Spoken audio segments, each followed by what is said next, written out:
அனைவருக்கும் வணக்கம். 2026ஆம் ஆண்டு சித்ரா பௌர்ணமியை முன்னிட்டு திருவண்ணாமலை அருணாச்சலேஸ்வரர் கோவிலில் 40 லட்சத்திற்கும் அதிகமான பக்தர்கள் கிரிவலம் சென்றிருக்காங்க. ஏப்ரல் 30ஆம் தேதி இரவு தொடங்கி மே 1 வரை விடிய விடிய லட்சக்கணக்கானோர் 14 கிலோமீட்டர் மலைப்பாதையில் கிரிவலம் வந்து அக்னிதல தரிசனம் செஞ்சுருக்காங்க. இன்றைக்கி நம்ம இந்த வீடியோவில் திருவண்ணாமலையில் கிரிவலம் செல்வதற்கான காரணம் என்ன, கிரிவல பாதையில் சித்தர்கள் காட்சி தராங்க அப்படின்னும் சொல்லப்படுது. இதை பற்றி தான் தெரிஞ்சுக்க போகிறோம். வீடியோ ரொம்பவே பயனுள்ளதாக இருக்கும். வீடியோவை கடைசி வரைக்கும் ஸ்கிப் பண்ணாமல் பாருங்கள். நம்ம சேனலை நீங்கள் இன்னும் சப்ஸ்கிரைப் பண்ணலைன்னா மறக்காமல் சப்ஸ்கிரைப் பண்ணிவிடுங்க. திருவண்ணாமலையில் இருக்கக்கூடிய அண்ணாமலையாரை உங்களுக்கு பிடிக்கும் அப்படின்னா அண்ணாமலைக்கு போற்றி அப்படின்னு சொல்லிட்டு மறக்காமல் கமெண்ட் பண்ணுங்கள். வாங்க வீடியோக்குள்ளே போகலாம். மனித வாழ்க்கை என்பது சாதாரண விலங்குகளை போல உண்டு உறங்கி குடும்ப வாழ்க்கையில் ஈடுபட்டு தற்காத்து பின்னர் மடிந்து போவது அல்ல. மனித வாழ்க்கையின் உண்மையான பக்குவத்திற்கு கோவில்கள் மிகவும் அவசியமான ஒன்றாக சொல்லப்படுது. இறை வழிபாடு இல்லாவிட்டால் நமது அன்றாட தேவைகளை நாம் வாழும் பூமி நமக்கு வழங்காது. அந்த அளவுக்கு மனித வாழ்வு கோவில்களை சார்ந்திருக்கு. கோவில் இல்லாத ஊரில் குடியிருக்க வேண்டாம் என்ற ஒரு சொல்லும் இருக்குது. இதன் மூலம் கோவிலினுடைய அவசியத்தை நம்மால் உணர முடியும். நம்முடைய பாரத தேசத்தில் பல கோவில்கள் இருக்குது. அதிலும் குறிப்பாக தமிழகத்தில் அமைஞ்சிருக்கக்கூடிய கோவில்களின் எண்ணிக்கையை சொல்லவே வேண்டாம். அப்படி அமையப்பட்ட கோவில்களில் சுமார் 1100 ஆண்டுகள் பழமை வாய்ந்தது என பெருமையை பெற்றது தான் திருவண்ணாமலை அருணாச்சலேஸ்வரர் கோவில். காசியில் இருந்தால் முக்தி கிடைக்கும், திருவாரூரில் பிறந்தால் முக்தி கிடைக்கும், சிதம்பரத்தை தரிசித்தால் முக்தி கிடைக்கும். ஆனால் நினைத்தாலே முக்தி தரக்கூடிய தலமாக திருவண்ணாமலை கோவில் இருக்குது. பஞ்சபூத தலங்களில் இது அக்னி தலமாக குறிப்பிடப்படுது. தேவார பாடல் பெற்ற 774 சிவாலயங்களில் இது 233வது தேவார தலம். அம்மனின் 51 சக்தி பீடங்களில் இது அருண சக்தி பீடமாக இருக்குது. முருகப்பெருமானுக்கு அறுபடை வீடு இருப்பது அனைவருக்கும் தெரிந்த விஷயம். அதே போல் விநாயகருக்கு அறுபடை வீடு இருக்குது. இந்த தலத்தில் கிளி கோபுரத்தில் கீழ் இடது பக்கம் இருக்கக்கூடிய அல்லல் போக்கும் விநாயகர் சன்னதி விநாயகருடைய முதல் படை வீடு. இந்த தல இறைவன் அருணாச்சலேஸ்வரராகவும் அம்பிகை உண்ணாமுலையாகவும் விற்றிருக்காங்க. திருவண்ணாமலை அருணாச்சலேஸ்வரர் திருக்கோவில் சுமார் 25 ஏக்கர் பரப்பளவில் பிரம்மாண்டமாக அமைஞ்சிருக்கு. கோவிலில் 9 கோபுரங்கள் இருக்குது, 6 பிரகாரங்கள், 142 சன்னதிகள். அது மட்டும் இல்லாமல் 22 பிள்ளையார்கள், 306 மண்டபங்கள், 1000 தூண்கள் கொண்ட 1000 கால் மண்டபம். இதனடியில் பாதாளலிங்கம், 43 செப்பு சிலைகள், திருமண மண்டபம், அண்ணாமலையார் பாத மண்டபம் அமைந்த கோவில், சிவகங்கை தீர்த்தம், பிரம்ம தீர்த்தம் என 2 பெரும் குளங்கள் கோவிலின் உள்ளே அமைந்திருப்பது தனி சிறப்பு. படைக்கும் கடவுளான பிரம்மாவுக்கும் காக்கும் கடவுளான விஷ்ணுவுக்கும் தங்களில் யார் உயர்ந்தவர்கள் என வாக்குவாதம் ஏற்பட்டது. அது மட்டும் இல்லாமல் அப்போது சிவன் யார் தனது அடிமுடியை கண்டு வருகிறீர்களோ அவர்களே உயர்ந்தவர்கள் என கூறியிருக்கார். விஷ்ணு வராக அவதாரம் எடுத்து சென்றிருக்காரு. திரும்பி வந்து சிவனிடம் தன்னால் கண்டறிய முடியவில்லை என ஒப்புக்கொண்டிருக்காரு. பிரம்மா அன்னப்பறவையாக உருவெடுத்து சிவபெருமானின் முடியை கண்டு வர கிளம்பியிருக்காரு. ஆனால் அவரால் காண முடியவில்லை. சிவபெருமானே முழு முதல் கடவுள் என்பதை உணர்ந்து கொண்டு அவரை வணங்கி நின்றிருக்காங்க. சிவபெருமானுமே ஜோதி வடிவில இருந்து ஒரு மலையாக மாறி காட்சி கொடுத்திருக்காங்க. அந்த மலைதான் கோவிலின் பின்புறம் அமைஞ்சிருக்கக்கூடிய அண்ணாமலை. பின்பு தன்னை வழிபாடு செய்வதற்கு எதுவாக லிங்கேஸ்வரராக காட்சி கொடுத்திருக்காங்க. இறைவன் இந்த தலத்தில் சுயம்பொழுங்க திருமேனியாக நாக கிரீடம் அணிந்து தூய வெண்ணிற ஆடையுடன் அருணாச்சலேஸ்வரர் என்ற திருநாமத்துடன் தரிசிக்கும் வரக்கூடிய பக்தர்களுக்கு காட்சி தராங்க. கருவறை கோசிடத்தில் ஈசனின் பின்புறம் இங்கு லிங்கேஸ்வரர் காட்சி தருவது. இறைவன் சன்னதி அடுத்து உண்ணாமலை அம்மனுக்கு தனி சன்னதி இருக்கிறதாக சொல்லப்படுது. பிரம்மா தன்னால் அடிமுடியை காணவில்லை என்பதை மறித்து சிவபெருமானின் தலையில் இருக்கக்கூடிய தாளம்பூவை பொய்சாட்சி சொல்ல வைத்து கண்டுவிட்டதாக பொய்யுரைத்திருக்காங்க.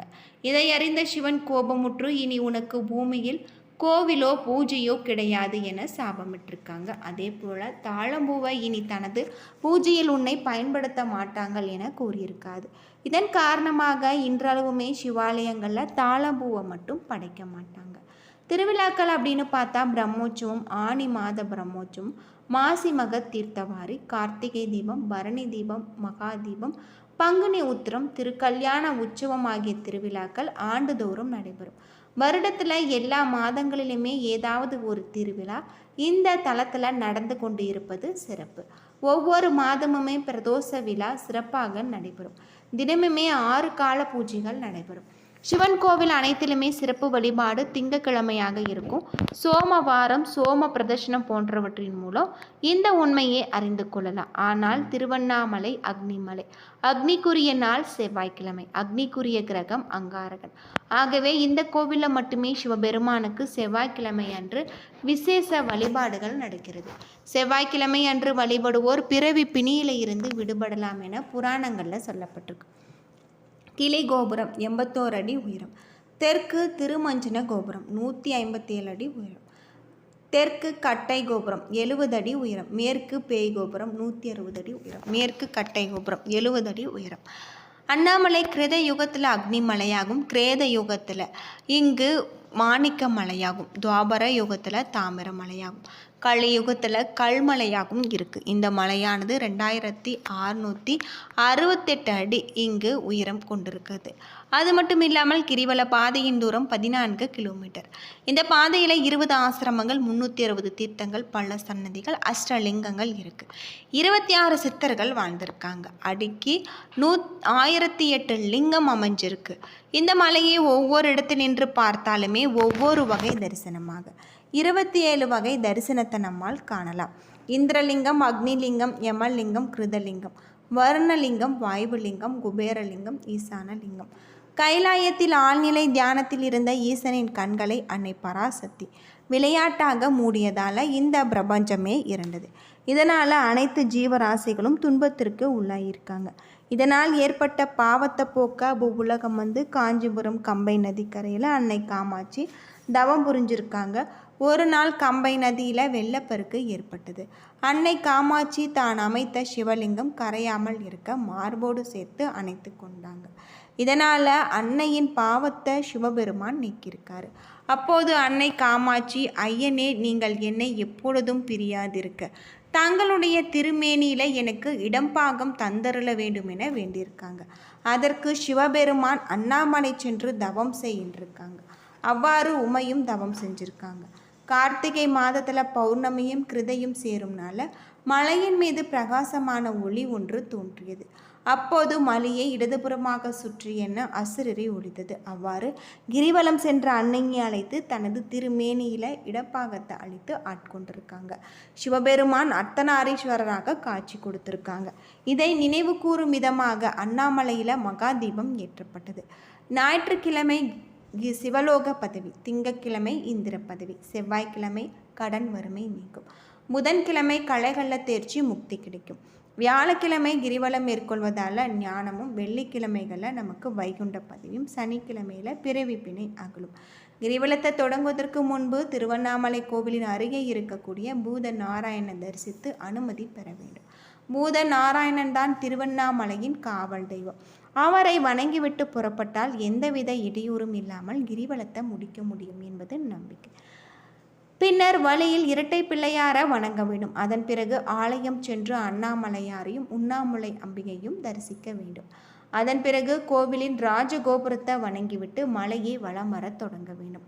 கிரிவலத்தை இப்படித்தான் தொடங்க வேண்டும் என்பது நேரி. கிரிவல பாதையில் 8 திசைகளிலுமே ஒவ்வொரு லிங்கம் இருக்குது. இந்த லிங்கத்தை நாம் வணங்கி விட்டு தான் செல்ல வேண்டும். மலையை ஒட்டி நடக்காமல் நாம் இடதுபுறமாக செல்ல வேண்டும். என்ன நண்பர்களே, இந்த வீடியோ உங்களுக்கு பயனுள்ள ஒரு தகவலை தந்திருக்கும்னு நினைக்கிறேன். வீடியோ பிடிச்சிருந்தால் லைக் பண்ணுங்கள், ஷேர் பண்ணுங்கள், கமெண்ட் பண்ணுங்கள். நன்றி நண்பர்களே.